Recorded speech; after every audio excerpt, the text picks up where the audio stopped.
बहुत शुक्रिया समीर इब्राहिम साहब मेरे साथ मौजूद है, सीनियर एंकर पर्सन है, तजियाकार है, पाकिस्तान की सहाफत का एक बड़ा नाम है। सर बहुत शुक्रिया आपके वक्त का। मुझे ये बताइएगा कि सबसे पहले पीका ने नाफिज किया जा रहा है, उसमें सहाफ़ियों के लिए ये कितना एक नुकसानदेह और इफेक्टेड होगा? देखिए बहुत नुकसानदेह है। इसमें ये कहा गया है कि आप ज़राए के हवाले से खबर नहीं दे सकते। अब आप देखिए अपने ज़राए को बचाना हमेशा हर सहाफ़ी की टॉप प्रायोरिटी होती है, क्योंकि अगर आप अपने सोर्सेज डिस्क्लोज कर दें तो nobody is going to give you the story.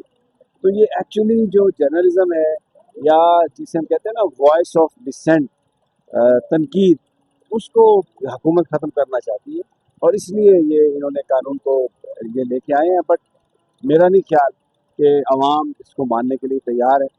बड़ी पॉलिटिकल पार्टी है तहरीक इंसाफ, उन्होंने इसको रिजेक्ट किया है। तो I don't think this law is going to sustain. Sir एक क्वेश्चन और लीजिएगा कि इमरान रियाज के हवाले से मुख्तलिफ मुतज़ाद खबरें चल रही हैं, तो आपकी बात क्या कब हुई? अगर उनका बाहर निकलने के बाद भी आपसे बात होती है, क्या बात हुई, कहाँ तक पहुंचे, सारी आज थोड़ी सी रुदात सुनाएं। देखिए अभी तक तो जो खबर है ना, वो क्योंकि यूके पहुंच गए हैं, उन्होंने प्रेस कॉन्फ्रेंस भी की है। मेरी उनसे तकरीबन 8-10 दिन पहले बात हुई थी। उस वक्त वो अपने सफ़र पर रवाना हो चुके थे, और किसी ऐसी जगह पर थे जिसे वो महफूज जगह करार दे रहे थे। मेरी उनके साथ तकरीबन आधा घंटा बातचीत हुई, लेकिन मैंने उनसे नहीं पूछा कि आप किस जगह पर हैं, आप कहाँ जाना चाहते हैं, क्योंकि समटाइम फ़ोन टैप हो रहे होते हैं। उन्होंने मुझे बताया कि बड़ी मुश्किल हालात में मैं ट्रैवल किया है, मैंने पैदल भी मैं चला हूँ, जंगलों में भी चला हूँ, मुझ पर कुछ जानवरों ने हमला भी किया, और अभी भी मेरे पेट में 1.5 इंच गहरा जख्म है।